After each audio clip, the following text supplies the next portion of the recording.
कहाँ कैंसर यथ कीमोथेरेपी तो रेडियोथेरेपी सफिशेंट क्या कैंसर यमन गोड सर्जरी कर पे कह थेरेपी जरूरत कह कैंसर यम एंडोस्कोपिकली रिमूव गसान खेन नल म्याद लकुट अंदरम बोट अंदरम क्रहन माज लब लब तिल प्योत तिल पितिच नल एनी पार्ट स्प्लीन है ना यथ पुख वन any part can have cancers. हमारे जिस्म में कोई भी आर्गन गैर जरूरी है नहीं, लेकिन फंडामेंटल हमारी एलिमेंट्री कनाल है, क्योंकि यही एक बड़ा सोर्स है। हम क्या खाते हैं, हम अच्छा खाते हैं, बुरा खाते हैं, और उसी से इम्पैक्ट बाकी ऑर्गन्स भी होते हैं। गॉल ब्लैडर स्टोन की एक खसूसी तकलीफ होती है, या तो पेट के राइट साइड में दर्द होगा, या तो इसके साथ साथ कमर में दर्द होगा, या तो हो सकता है बुखार आए, या आपको जॉन्डिस हो सकता है। कैंसर केसेस के बुनियाद पर जितना इनमें सर्ज हो रहा है पिछले कई बरस से, इसकी बुनियाद पर रिसेंटली कैंसर को एक नोटिफाइड डिजीज का दर्जा दिया है। पैनक्रियाटिक सर्जरी कंसिडर यह करना one of the most difficult surgeries to do in the abdomen.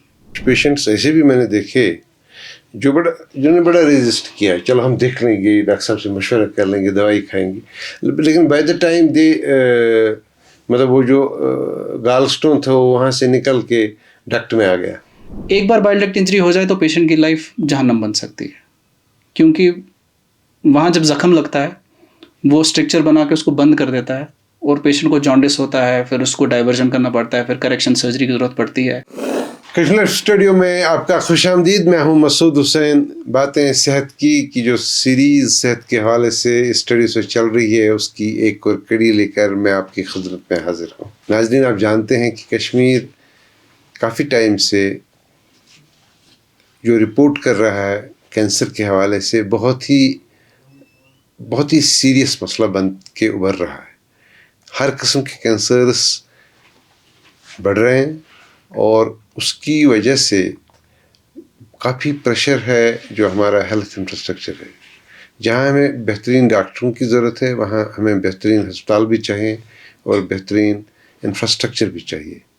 तो हमारे यहाँ कैंसर मैनेजमेंट जो सर्जिकल साइड है, क्योंकि by and large maximum cancers जो होते हैं उनमें रिक्वायरमेंट होती है सर्जिकल इंटरवेंशन की।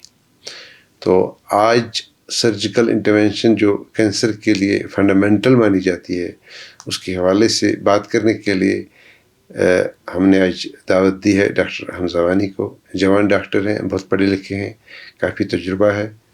हमजा साहब, आपका खुशामदीद कश्मीर के शो में। वालेकुम अस्सलाम। तो ये शुरुआत हम इस बात से मैं करना चाहूँगा कि बेसिकली हम 21वीं सदी में हैं, और 21वीं सदी में काफ़ी जो इंडस्ट्रियल रेवोल्यूशन एक दो हो गए पिछले 30 साल में। It has fundamentally changed our outlook, our style of functioning and our operations in all fields. And जो आपका फील्ड है वो भी इससे दूर नहीं रहा। पहले जो चीज़ें आप एक बेहतरीन सर्जन के साहबजादे हैं, तो वो जो हाथ से करते थे वो आज शायद आप मशीन से करते होंगे। So what is the net shift, तब्दीली क्या है जो आप देख रहे हैं टेक्नोलॉजी के हवाले से? This was a very wonderful way to start this conversation, because आपने कहा इंडस्ट्रियल रेवोल्यूशन, इसमें मैं ऐड करूँगा एक टेक्नोलॉजिकल रेवोल्यूशन और एक आर्टिफिशियल इंटेलिजेंस का जो रेवोल्यूशन हमारे सामने है। तो ये तीनों चीज़ें जो स्टेज बाय स्टेज चली हैं, they have affected all walks of life, और सर्टनली मेडिसिन फोरफ्रंट पे रहता है टेक्नोलॉजी के। और मुझे ये कहने में बहुत खुशी है कि एडवांस टेक्नोलॉजिकल अवेलेबिलिटी जो वेस्ट में होती है, एट द सेम टाइम हमारे मुल्क में भी होती है, almost around the same time हमारे मुल्क में भी इम्प्लीमेंट होती है। तो ये एक बहुत ही बेहतरीन चीज़ है हमारे पेशेंट्स के लिए कि हम उनको वो टेक्नोलॉजी ऑफ़र कर सकते हैं उनके मर्ज़ के लिए, जो दुनिया में कहीं पे भी अवेलेबल हो सकती है।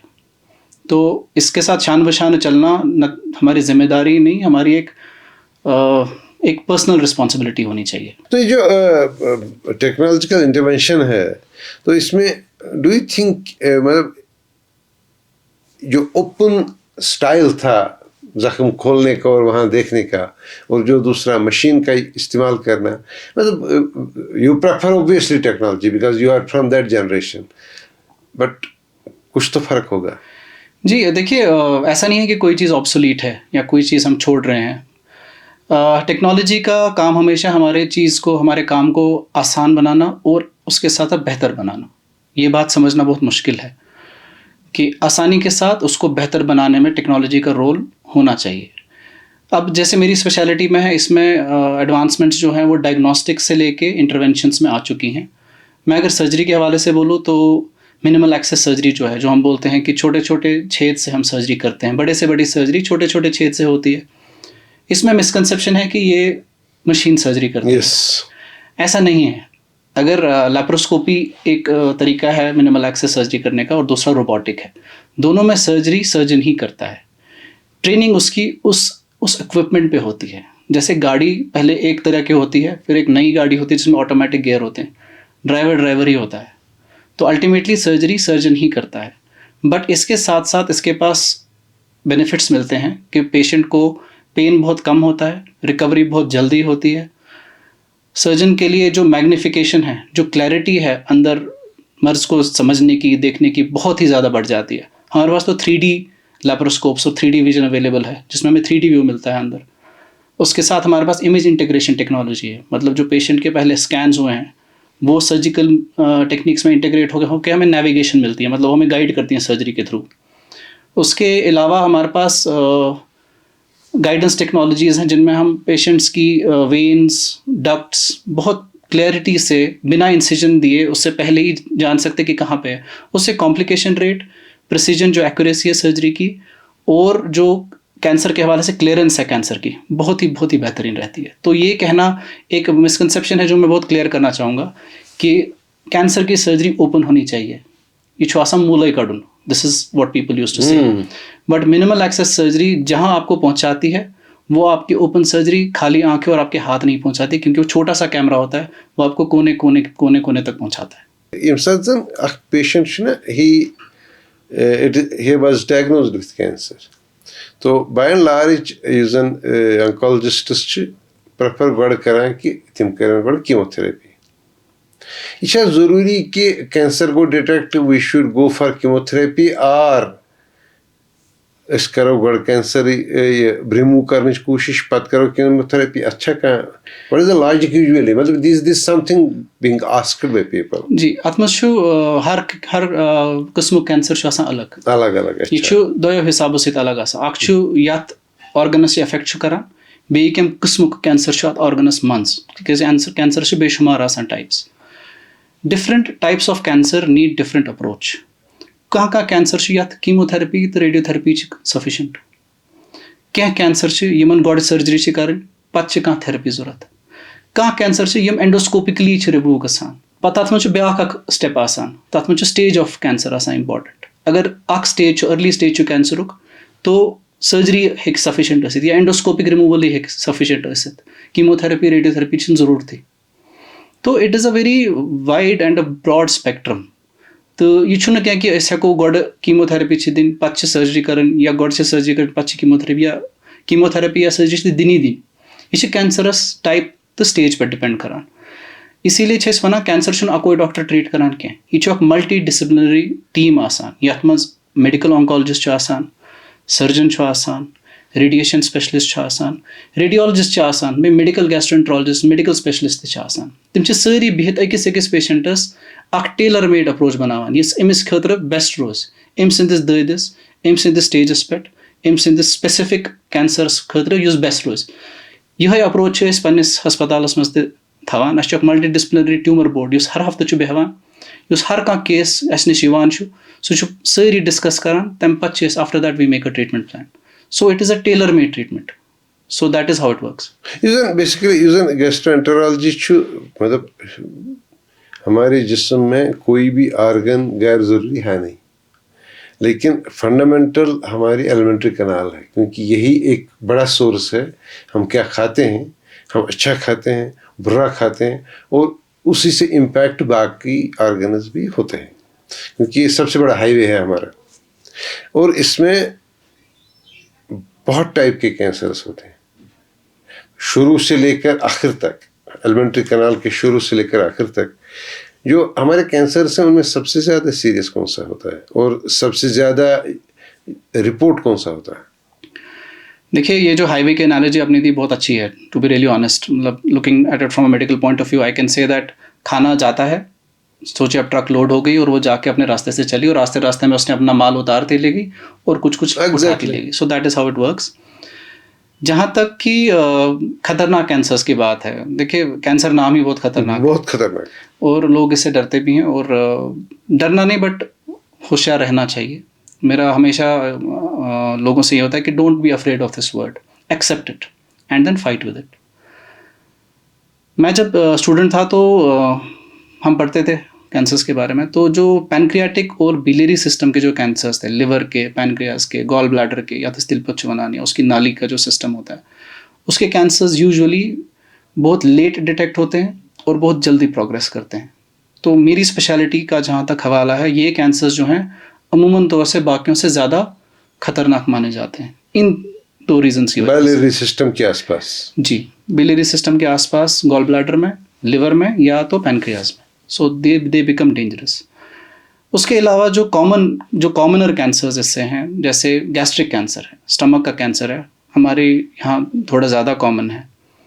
और जो कोलोरेक्टल ट्यूमर्स हैं, जो बड़ी अंतड़ी है, जो या बोर्डोद्रम शिश्नवालन, उसके कैंसर्स बहुत ज़्यादा कॉमन है। उनके कैंसर्स इतने कॉमन है कि हम उसके लिए एक स्क्रीनिंग प्रोग्राम एडवोकेट करते हैं। स्क्रीनिंग प्रोग्राम से हमारा मतलब होता है कि हर एक पॉपुलेशन में एक डायग्नोस्टिक टेस्ट होना चाहिए जिससे हम ये कैंसर्स एक अर्ली स्टेज पे पिक कर सकें। तो हम कहते हैं अगर आपकी एज 45 ईयर्स की हो चुकी है और आप में बाकी रिस्क फैक्टर्स नहीं हैं जो उस कैंसर के लिए ज़्यादा होने के चांसेस हैं, तो 45 ईयर्स पे आप एक कोलोनोस्कोपी करवाइए, या 40 की एज पे आप एंडोस्कोपी करवाइए एक। या अगर आपको सिम्टम्स हैं, या चक्यरगो या आबयूनगो, ग्रोटियनगो, एक एंडोस्कोपी कराइए।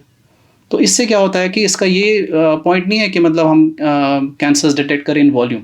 आइडिया है कि हम इन कैंसर्स को, अगर ये बन रहे हैं, एक अर्ली स्टेज पे लें। जैसे मैंने पहले बोला, अगर हम अर्ली स्टेज पे कैंसर को डिटेक्ट करते हैं तो उसका ट्रीटमेंट प्रोटोकॉल पूरी तरह चेंज हो जाता है। इनफैक्ट पेशेंट का आउटकम भी चेंज हो जाता है।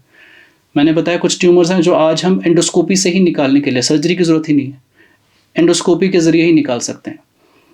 दुनिया में ऐसे ऐसे मुल्क हैं जैसे जापान है, साउथ कोरिया है, चाइना है, उन्होंने इसमें बहुत ज़्यादा एडवांसमेंट हासिल की है, स्पेशली गैस्ट्रिक कैंसर के हवाले से। उन्होंने एक स्क्रीनिंग प्रोग्राम अपनी अपनी मुल्कों में रखा है जिससे उनके सारे कैंसर जो हैं स्टेज 1 या स्टेज 2 में डायग्नोस हो जाते हैं। So they pick them early, they treat them with these techniques की ना कीमोथेरेपी देनी पड़ती है, ना बहुत ज़्यादा मॉर्बिड या मतलब जिसको मैं बोलूँ मुश्किल पहुँचाने वाली सर्जरी होती है, और पेशेंट्स रिकवर भी हो जाते हैं और नॉर्मल लाइफ जीते हैं। तो ये सॉर्ट ऑफ जो एक आइडिया है, ये हम अपनी पॉपुलेशन में भी प्रमोट करने की कोशिश कर रहे हैं। ये जम्मू कश्मीर सरकार ने कैंसर केसेस के बुनियाद पर जितना इनमें सर्ज हो रहा है पिछले कई बरस से, इसकी बुनियाद पर रिसेंटली कैंसर को एक नोटिफाइड डिजीज का दर्जा दिया है। तो will that help us in doing all this what we were suggesting? Of course, every step is welcome. जैसे आपने कहा है नोटिफाइबल डिजीज़ है। नोटिफाइबल डिजीज़ का मतलब है कि जब भी डायग्नोज होगा आपने उससे मार्क करना है, फ्लैग करना है और अथॉरिटीज़ को इन्फॉर्म करना है। उससे क्या होता है कि ट्रू बर्डन ऑफ डिजीज़ हमें पॉपुलेशन में पता चलता है। एक स्टेटिस्टिकली वो बहुत इंपॉर्टेंट है। दूसरा, हमें मालूम पड़ता है कि कौन कौन सी पॉपुलेशंस हैं जिनमें ज़्यादा रिस्क है। तो ये एक सोचिए, एक एक्सरे जैसे किसी चीज़ का होता है ना, या डायग्नोस्टिक अल्ट्रासाउंड होता है जिसमें पता चलता है कि बीमारी कितनी है और कहाँ है। तो उस हवाले से ये बहुत अच्छी पहल है। एट द सेम टाइम जो हमारे जो डिस्ट्रिक्ट लेवल के जो हमारे हेल्थ केयर वर्कर्स हैं और जो हमारे सोशल वर्कर्स हैं, जो सिविल सोसाइटी मेंबर्स हैं, उनको इसमें काफ़ी अहम रोल अदा करना पड़ेगा दो हवाले से। एक, सिम्टम्स को इग्नोर नहीं करने से, लोगों में जागरूकता बढ़ाने से। दूसरा, स्पेशलिस्ट को कंसल्ट करने से, क्योंकि पेशेंट मेरे पास पहुंचने से पहले 10 फिल्टर से होके आता है और उन 10 फिल्टर्स से होते होते उसका कीमती वक्त ज़ाया हो जाता है। तो हमारी भी एज क्लिनिशियंस जिम्मेदारी बनती है कि हम लोगों को बताएं कि हम क्या करते हैं और हम क्या हैं और किसके पास पेशेंट को भेजना चाहिए। और हमारे जो प्राइमरी लेवल और डिस्ट्रिक्ट लेवल जो हेल्थ केयर वर्कर्स हैं और जो सिविल सोसाइटी मेंबर्स हैं, उनकी रिस्पॉन्सिबिलिटी बनती है कि पेशेंट्स को भी एक सही डायरेक्शन दें। उसके साथ साथ जो ये नोटिफाइबल हुआ है, ये सब चीज़ें मिल के एक फाइट अगेंस्ट कैंसर में बहुत बहुत अहम स्टेप्स हैं। मुझे डॉक्टर साहब एक बात समझाइए, ये जो हमारे ये बाइल सिस्टम्स के आसपास जो ये 3 ऑर्गन्स हैं और जिनके बारे में आप फरमा रहे थे, बहुत सीरियस काइंड ऑफ कैंसर्स होके इमर्ज होते हैं इवेंचुअली, इनकी जो इंसिडेंस है कश्मीर में कैसी है? देखिए ओवरऑल अगर हम बाकी मुल्क के साथ कंपेयर करें, जहाँ तक गॉल ब्लैडर कैंसर की अगर बात करेंगे, थोड़ी हायर है हमारी पॉपुलेशन में। क्लियर कट एक क्रॉस सेक्शनल डेटा हमारे पास अवेलेबल नहीं है। जैसे मैंने बताया कि जब नोटिफाइबल डिजीज़ हो गया, डेटा हमारे पास और सामने आएगा तो उससे हमारी आंखें और ज़्यादा खुलेंगी। बट जो हमारे बड़े बड़े इंस्टीट्यूट्स हैं, बड़े बड़े इदारे हैं, वहाँ पे हमने देखा है कि ओवरऑल इंसिडेंस ज़्यादा है। और सिर्फ वही नहीं है, प्रॉब्लम है कि जो स्टेज ऑफ प्रेजेंटेशन है, जब जिस स्टेज पे हमारे पास पेशेंट आते हैं वो एडवांस स्टेजेस होती हैं, तो उस स्टेज पे हम उनके लिए ज़्यादा कुछ ऑफर नहीं कर पाते क्योर के हवाले से।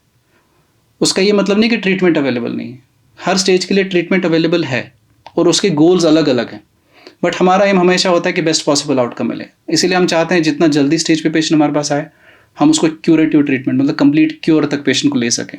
और कैंसर का क्योर अवेलेबल है बनिस्बत कि ये हमारे पास एक सही टाइम पे पहुँचे और सही इंसान, सही स्पेशलिस्ट के पास और सही डिपार्टमेंट में पहुँचे।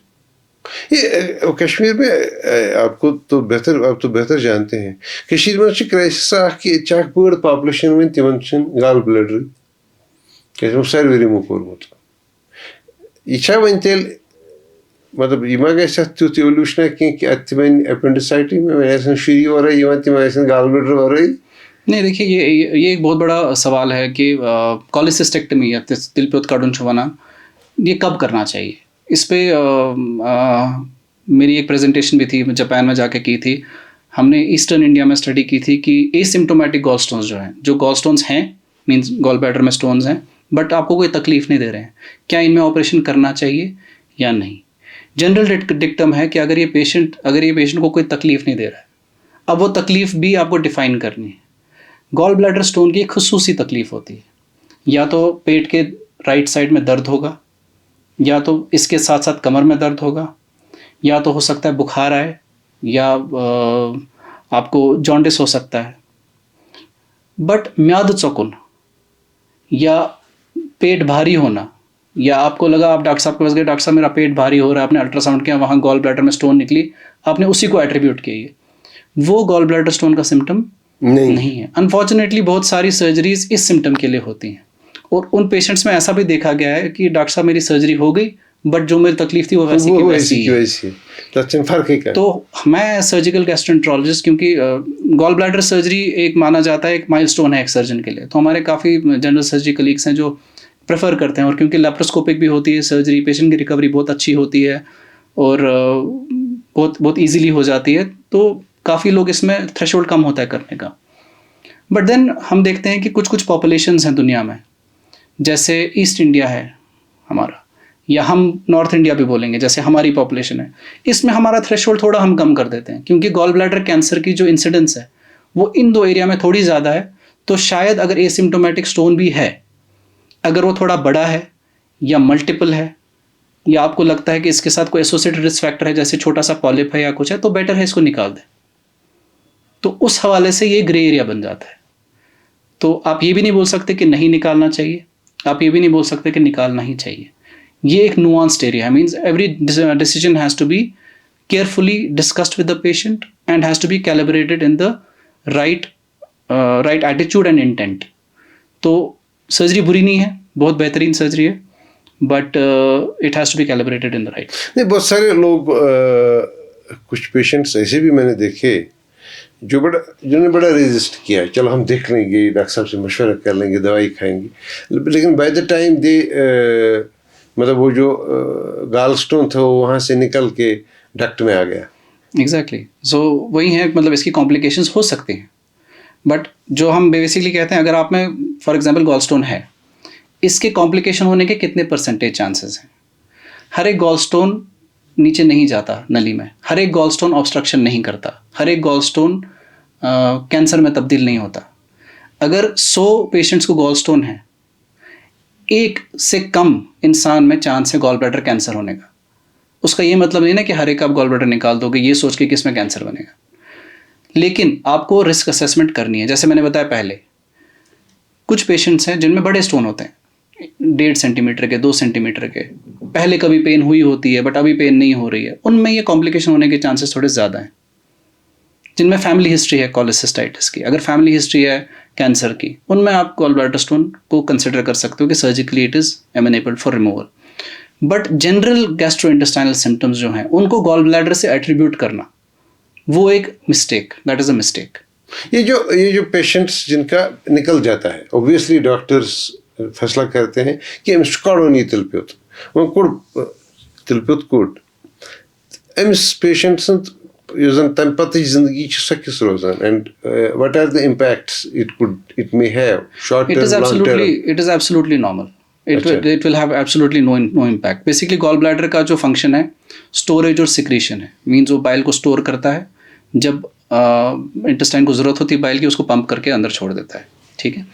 जब गॉल ब्लैडर निकल जाता है तो ये फंक्शन कुछ हद तक जो नली है जिसको कॉमन बाइल डक्ट बोलते हैं वो ये अडेप्ट कर लेता है। अच्छा जी, तो काफ़ी हद तक जो वो काम है वो ये कर लेता है। आप सोचिए आपके घर में एक कमरा था जिसका आपको यूटिलाइज कर रहे थे, स्टोर रूम था, आपने वो कमरा किसी और चीज़ के लिए यूटिलाइज कर लिया, अब आप स्टोर रूम थोड़ा इधर ही कर रहे हो सकता है सामान थोड़ा कम रहे बट स्टोरेज का काम वो कर लेगा। अच्छा, so it doesn't impact the life too much. अच्छा, ऐसा नहीं है कि मतलब इससे आपकी कोई कमी होने वाली है खाने पीने में या रहन सहन में, ऐसा नहीं है।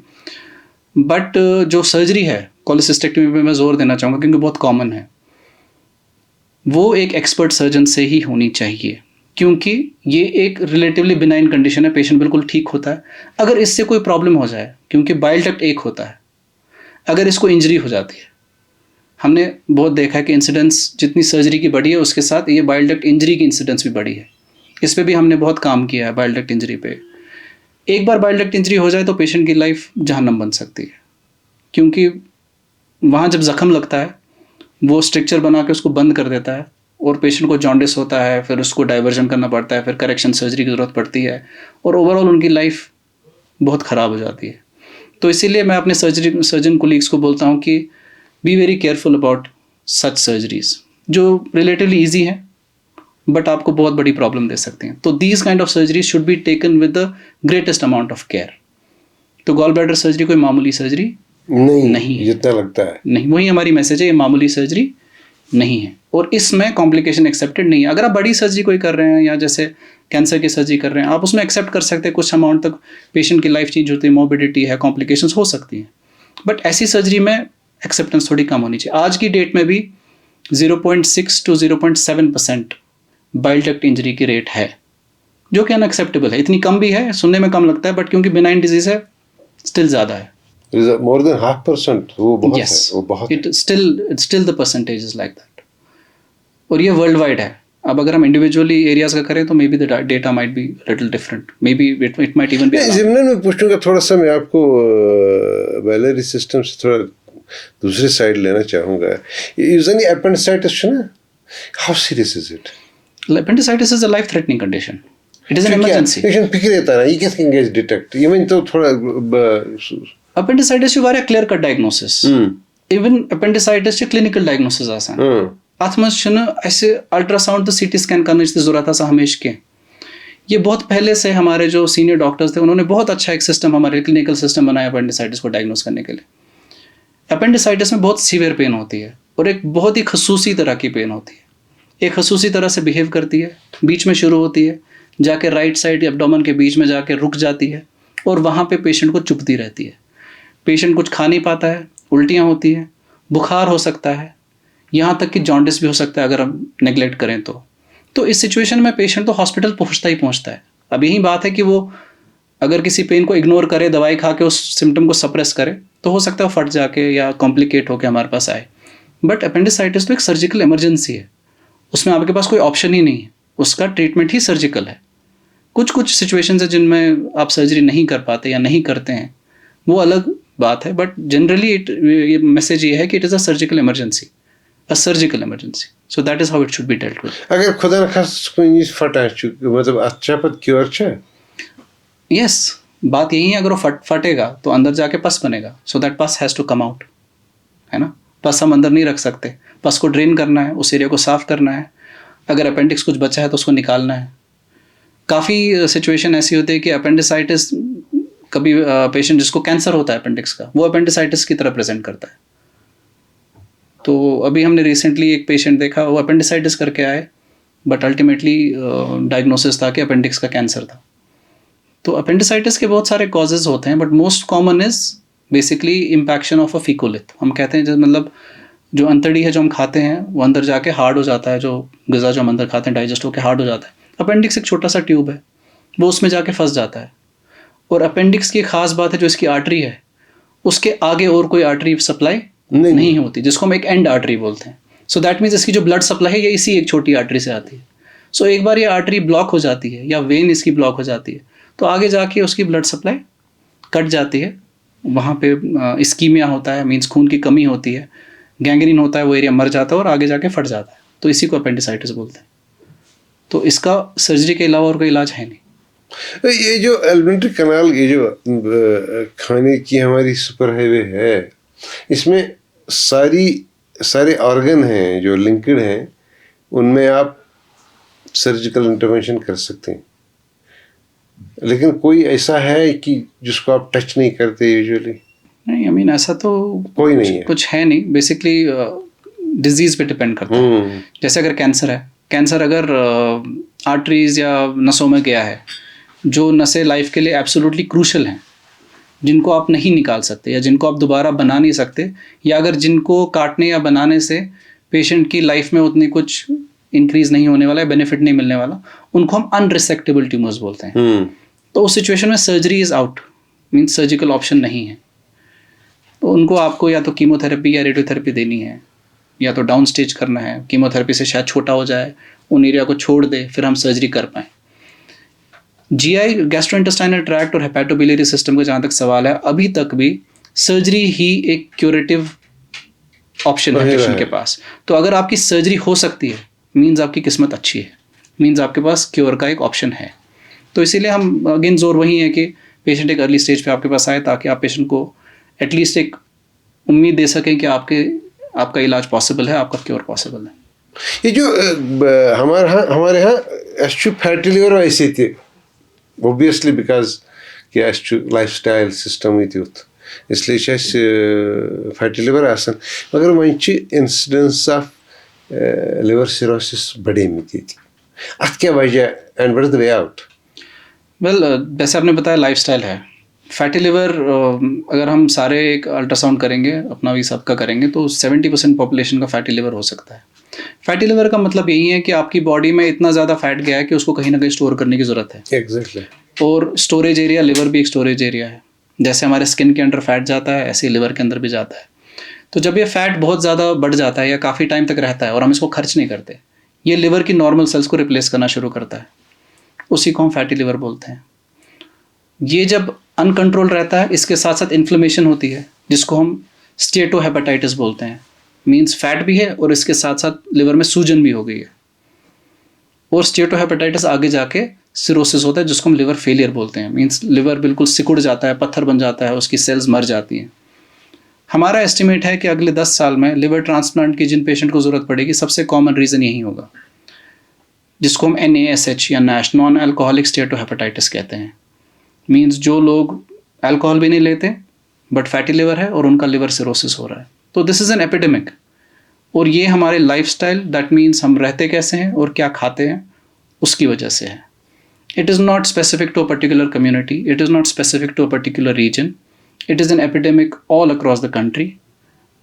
Amir, Garib, every strata, every socio-economic status is affected by it. That means ये मैटर नहीं करता है कि आप कितना खाते हैं, ये मैटर करता है आप क्या खा रहे हैं और सब क्या क्या खा रहे हैं और कैसे खा रहे हैं। इसी पैंक्रियाज छ ना सानिस जिस्मस मस, अत मुतक लोग खोसान तो ये बाकी डेंजरस का चीज, तोप चीज सानिस चीजस जिस्मस मस। पैंक्रियाज अत पे लब लब वनान। यह अख ऑर्गन युस सानिस डाइजेस्टिव सिस्टम खतर तो ग्लाइसेमिक कंट्रोल या शुगर कंट्रोल वनान, तथ खतर अहम। बे तम अलाव ते खसूसी क्या हार्मोन नेरान, बट यम मेन आसान अत। यह खतरनाक अवै तिकाज अत 3 टाइपिक बेमार ज़्यादातर गसान। अख वनान एक्यूट पैनक्रेटाइटिस, मतलब अत वर्म खसान। दोम गो क्रॉनिक पैनक्रेटाइटिस, यह समान, यह कन हूँ बना या अत मे कन बना। बे सारे खुद खतरनाक गो पैनक्रेटिक कैंसर।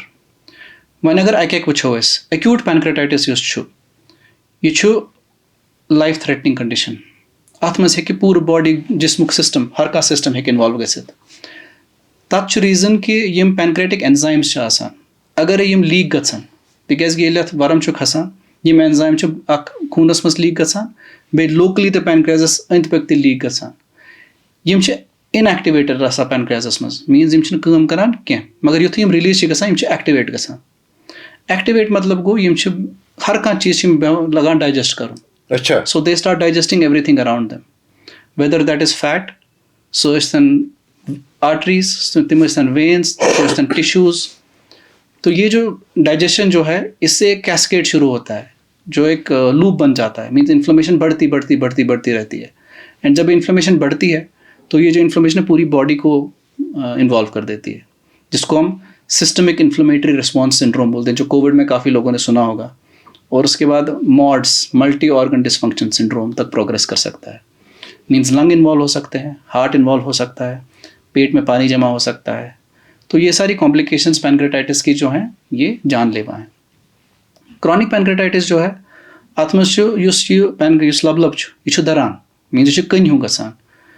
अत यूजुअली कॉजेज आसान, मतलब majority of causes of chronic pancreatitis idiopathic. Idiopathic मतलब वो यमन हुंद खसूसी कॉज पाए कह, तम पे जेनेटिक कॉजेज आसान। बे वारियन पॉपुलेशन मज एल्कोहल रिलेटेड आसान, acute as well as chronic pancreatitis. सैनिस पॉपुलेशन मज सो यूथ कॉमन वन कह, बट जनरली एल्कोहल ते आसान इन्वॉल्व। युस पैनक्रेटिक कैंसर यह सो कैंसर युस वारिया कम चांस दिवान। अत वो मैं गोड़े, मतलब तथ द रीजन युस कैंसर पैनक्रियास यह प्रेजेंट करान लेट, अमिक सिम्टम लेट। दोम चीज यह फैलान वारिया जल्दी। त्रेम चीज युस अमिक इलाज सह सर्जरी। पैनक्रेटिक सर्जरी कंसिडर कर one of the most difficult surgeries to do in the abdomen. Means surgical gastroenterologist आसान, हेपेटो पैनक्रेटोबिलियरी सर्जन आसान, खसूसी ट्रेनिंग आसान पैनक्रेटिक सर्जरी खतर। अत रीजन तिकाज कि यह ऑर्गन तुथ अमिच सर्जरी, मतलब अत षटुन तो वाटुन यह वारिया मुश्किल। बट अल्हम्दुलिल्लाह सोन स्टेट सन इदार पे सोर मेडिकल कॉलेज सोन सन रिजल्ट पैनक्रेटिक सर्जरी मज वारिया असल। सो ओवरऑल अस कर कंट्री से कंपेयर कर, टाटा मेमोरियल से कंपेयर कर सोरुक डेटा, यम वॉल्यूम नंबर ऑफ केसेस बे तिहुंद आउटकम यह वारिया असल। So that way our surgeons are trained very well in pancreatic surgery. अवे पैनक्रियाजस ओवरऑल खोचान, and this is the reason why I took the speciality also, because सारी पैनक्रियाज गए अत लागुन। यूजुअली इंसिडेंस क्या मज अम कैंसर मुझे एग्जैक्ट इंसिडेंस अवेलेबल कह, बट कॉमन बाज मुल्क के एरिया से कॉमन ही है, और अनफॉर्चुनेटली एडवांस्ड स्टेज में हमारे पास आते हैं।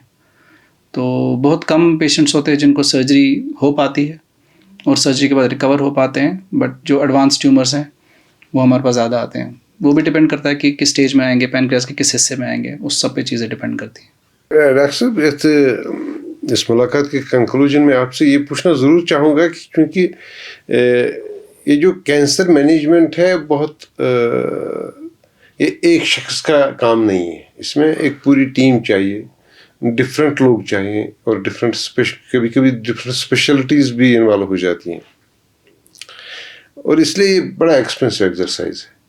अब अगर पब्लिक सेक्टर में तो खैर वहाँ सिस्टम्स अपने हैं, लेकिन जब हम प्राइवेट सेक्टर में जाते हैं तो ये थोड़ा महंगा हो ही जाता है। लेकिन हमारे यहाँ कई बरस से चल रहा है वो एक स्कीम सेहत की, उसमें किसी कैंसर का इलाज पॉसिबल है प्राइवेट सेक्टर में या नहीं हो सकता? जी देखिए, उसमें जो गवर्नमेंट की तरफ से जो स्कीम्स हैं बहुत बेहतरीन स्कीम्स हैं। इनफैक्ट हमारे जो पब्लिक सेक्टर हॉस्पिटल्स हैं वहाँ पेशेंट्स को बहुत बेनिफिट मिलता है इस चीज़ का। प्राइवेट सेक्टर में इस स्कीम का थोड़ा इशू इसलिए है क्योंकि जो हर प्रोसीजर का एक नोटिफाइड अमाउंट होता है जो सैंक्शन होता है। हमारा जो कॉस्ट लगता है उस डिज़ीज़ को ट्रीट करने में, जो मैन पावर है, जो इक्विपमेंट है, जो कंज्यूमेबल्स हैं, वो उसको हमेशा एक्सीड करते हैं। अच्छा। क्योंकि हमारा जो अप्रोच होता है that is to give the patient the best of the best. Means अगर कोई डायग्नोस्टिक टेस्ट करना है तो हम वो करेंगे। अगर कोई किसी स्पेशलिस्ट की ज़रूरत है, नेफ्रोलॉजिस्ट की ज़रूरत है, पल्मोनोलॉजिस्ट की ज़रूरत है, कार्डियक स्पेशलिस्ट की ज़रूरत है, हम वो करवाएंगे। कोई स्पेसिफिक कैंसर रिलेटेड टेस्ट करना है वो भी हम करेंगे। तो इस सब में ही जो लॉजिस्टिक्स जो लगती हैं, they sometimes they surpass what is sanctioned और व्हाट इज़ रिक्वायर्ड। बट ऐसा नहीं है कि गवर्नमेंट के साथ कोलैबोरेट करके इस चीज़ का सलूशन नहीं निकाला जा सकता।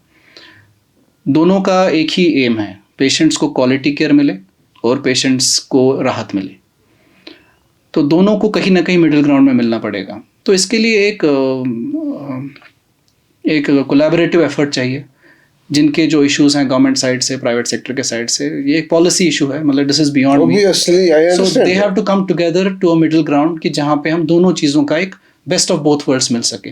क्योंकि जैसे हमारे पास पेशेंट आता है वो एक्सपेक्ट करता है top class care, and that is what we want to give to the patients.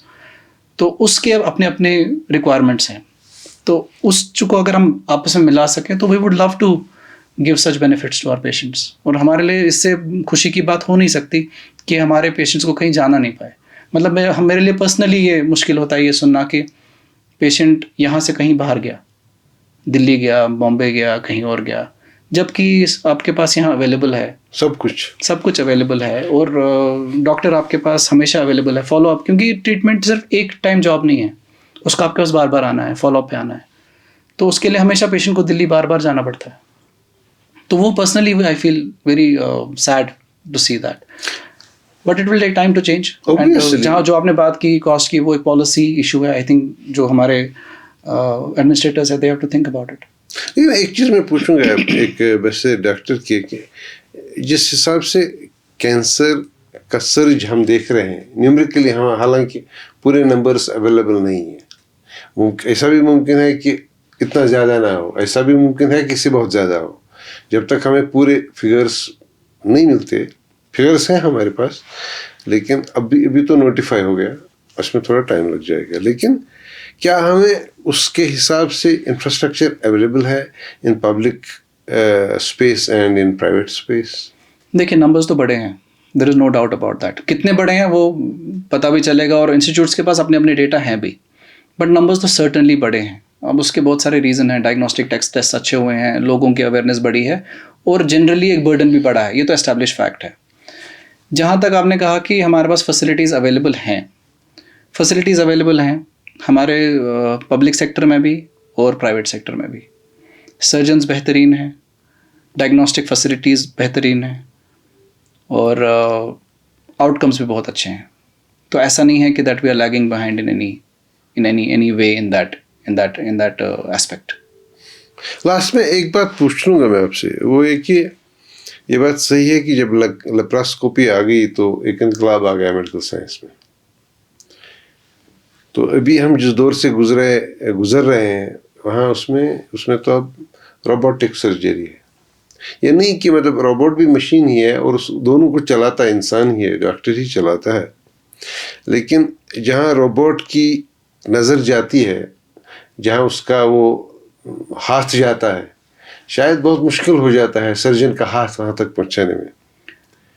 लेकिन मैं पूछना कुछ और चाहता हूँ। मैं कह रहा हूँ कि we do require, लेकिन क्या हमारे पास ये फैसिलिटी पब्लिक या प्राइवेट स्फीयर में है? जी, लैप्रोस्कोपी तो हमारे पास नहीं, लैप्रोस्कोपी तो है, दैट इज पिछले 20 साल से यस, वो तो है। मैं रोबोट की बात कर रहा हूँ। और बहुत ही बेहतरीन सर्जन हमारे पब्लिक सेक्टर से, प्राइवेट सेक्टर से, बहुत ही बेहतरीन टीचर्स, मेरे टीचर्स रहे हैं, बहुत ही अमेजिंग टीचर्स रहे हैं। रोबोटिक और लैप्रोस्कोपी में डिफरेंस पेशेंट के हवाले से उतना नहीं है, क्योंकि अल्टीमेटली बात है, इंसिजन छोटा लगता है। वो लैप्रोस्कोपी में भी है और रोबोटिक में भी है। रोबोटिक में बात यह है, उसका जो इंस्टॉलेशन कॉस्ट जो है रोबोट का, वो बहुत ज़्यादा है, और उसका जो प्रिसीजन है, मींस एक्यूरेसी जो है सर्जन के हवाले से, वो बहुत अच्छी है। मींस पेशेंट यहाँ पे ऑपरेट हो रहा है और मैं यहाँ बैठ के एक मशीन के अंदर बैठ के पेशेंट की सर्जरी कर रहा हूँ आराम से, मेरी बॉडी पे वेयर एंड टेयर कम हो रहा है, और एक्यूरेसी और प्रिसीजन बहुत ज़्यादा है। मींस 360 डिग्री मूव होती हैं, जो लैप्रोस्कोपी में थोड़ी रेस्ट्रिक्शंस होती हैं। वही तो मैं कह रहा हूं। एक 2 डायमेंशनल, अब तो 3D आ चुका है, बट स्टिल एक मूवमेंट की मतलब इंस्ट्रूमेंट मैनिपुलेशन की डिफरेंसेस रहती हैं। रोबोटिक में वो चीज़ें हैं, बट इतना कोई डिफरेंस आउटकम में और कैंसर आउटकम्स में नहीं देखा गया है ओवरऑल। जितने भी कैंसर्स हमने देखे हैं, अब तो बहुत ज़्यादा स्टडीज़ हुई हैं रोबोटिक वर्सेस लैप्रोस्कोपिक को लेके। तो सर, जहाँ तक पेशेंट के जो मेन इश्यूज़ हैं, मीन्स मुझे दर्द कितना होगा, मेरी बीमारी ठीक होगी कि नहीं होगी, और कितने अच्छे से बाहर आएगा, उसमें उतने ज़्यादा डिफरेंस नहीं देखा गया है। बट लॉजिस्टिक्स बहुत ज़्यादा है रोबोटिक्स के, बट है बहुत ही बेहतरीन टेक्नोलॉजी जो बहुत एक्यूरेट है, बहुत इजी है सर्जन के लिए, और आप बहुत आराम से घंटों घंटों की सर्जरी आराम से बैठ के कर सकते हो, जहाँ कि हमें खड़ा रहना पड़ता है काफ़ी टाइम के लिए। लेकिन यहाँ अभी हमारे पास वो फैसिलिटी नहीं है, अभी ये एक्सपेंसिव भी है। अभी रोबोट अवेलेबल नहीं है। उसके दो रीजंस है, एक प्राइमरी इंस्टॉलेशन कॉस्ट बहुत ज़्यादा है, और देन रनिंग कॉस्ट भी बहुत ज़्यादा है, जो उसको चलाने में जो पार्ट्स लगते हैं और जो लगते हैं लॉजिस्टिकली थोड़ा एक्सपेंसिव है। बट दुनिया में है तो हमें भी लाना चाहिए, हमें भी साथ में चलना चाहिए, और जब तक किसी चीज़ को यूज़ नहीं करेंगे उसके बेनिफिट्स और नुकसान हमें समझ नहीं आएंगे। तो this is how science works. Obviously. So that's how it should be. So what are the other cancers that do happen around the alimentary canal? Well, any part of the alimentary canal, किसी भी part को cancer हो सकता है। अब ये बोलना ऐसे मतलब डराने वाली बात नहीं है। इंडिया में one of the most common cancers oral cavity का है, मीन्स माउथ का। उसमें टंग है, बकल म्यूकोजा है, ओरोफेरिंजियल कैविटी है। हमारा जो काम है जीआई का, वो इसोफेगस से शुरू होता है, मतलब खैननोयल शासा, खैननोयल, म्याद, लकुट अंदरम, बोट अंदरम, क्रहनमास, लब, तिलप्योत, तिलपितिच नोयल, एनी पार्ट, स्प्लीन है ना, या तो स्पूछवाना, any part can have cancers. अब इंसिडेंस कुछ की ज़्यादा है, कुछ की कम है, कुछ का तरीका अलग है, कुछ की प्रेजेंटेशन अलग है, कुछ ज़्यादा खतरनाक है, कुछ कम खतरनाक है। बट कैंसर बेसिकली ये है कि जो एक सेल है वो उसको भूल जाती है कि मुझे मरना है, वो इमॉर्टल हो जाती है, तो वो बस ग्रो करती रहती है। तो सेल हमारे हर जगह है, तो ये किसी भी सेल में हो सकता है। तो कैंसर का नाम ही नियोप्लेजिया है, means new life. So it can happen anywhere in the body. खैर नाज़रीन, ये बेसिकली कैंसर इमर्ज हो रहा है एक सीरियस चैलेंज। ये वैसे भी चैलेंज है क्योंकि इस मसले के हल हैं, लेकिन शायद उस स्टेज पर नहीं होते जिस स्टेज पे ये फाइनली हम डॉक्टर के पास जाते हैं। इसके लिए कोशिशें शुरू की हैं सरकार ने भी, और सोसाइटी को भी इसमें इंटरवेंशन चाहिए। पब्लिक स्पेस और प्राइवेट स्पेस जो हेल्थ इंफ्रास्ट्रक्चर है वहाँ भी काम हो रहा है, लेकिन थोड़ा इसमें अवेयरनेस के हिसाब से थोड़ा बेहतर देखने की ज़रूरत है कि किस वजह से ऐसा हो रहा है। और उसमें सबसे बड़ा मसला हमारी लाइफस्टाइल का है। लेकिन जो डॉक्टर हमजा साहब फरमा रहे थे कि ये जो पूरी कहानी है कैंसर की, इसमें by and large maximum cancers require surgical intervention, लेकिन ये फैसला एक डॉक्टर नहीं करता, पूरी टीम करती है। लेकिन बेहतर रहेगा कि वो जो पॉइंटर्स हैं जो आपको तकलीफ़ देते हैं और जो बाद में वजह बन सकती है कैंसर होने की, उसी वक्त डॉक्टर साहब को उसके पास जाइए, हॉस्पिटल जाइए, ताकि बाद में ये मसला हद से ना बढ़े। और चीज़ें जब हद से बढ़ जाती हैं तो बेकाबू हो जाती हैं। और कैंसर है ही एक ऐसी डिज़ीज़ जो जब सेल कंट्रोल से बाहर हो जाए। तो खैर, आज की इस नशस्त में हम इतनी ही बात कर पाएंगे। डॉक्टर साहब, आपका बहुत बहुत शुक्रिया। और ऐसा भी मुमकिन है कि आपके बहुत सारे सवाल होंगे जिनके शायद हमने जवाब ना ढूंढे या जो हमने नहीं पूछा हो। आप मेहरबानी करके वो सवाल हम तक पहुंचाइए, आप लिखिए, रिस्पॉन्ड कीजिए। हो सकता है कि डॉक्टर साहब जवाब दे, या हम कोशिश करेंगे इनको एक बार फिर अप्रोच करने की ताकि उन सवालों के जवाब मिले। आपका बहुत बहुत शुक्रिया। आपका भी डॉक्टर साहब बहुत बहुत शुक्रिया। My pleasure.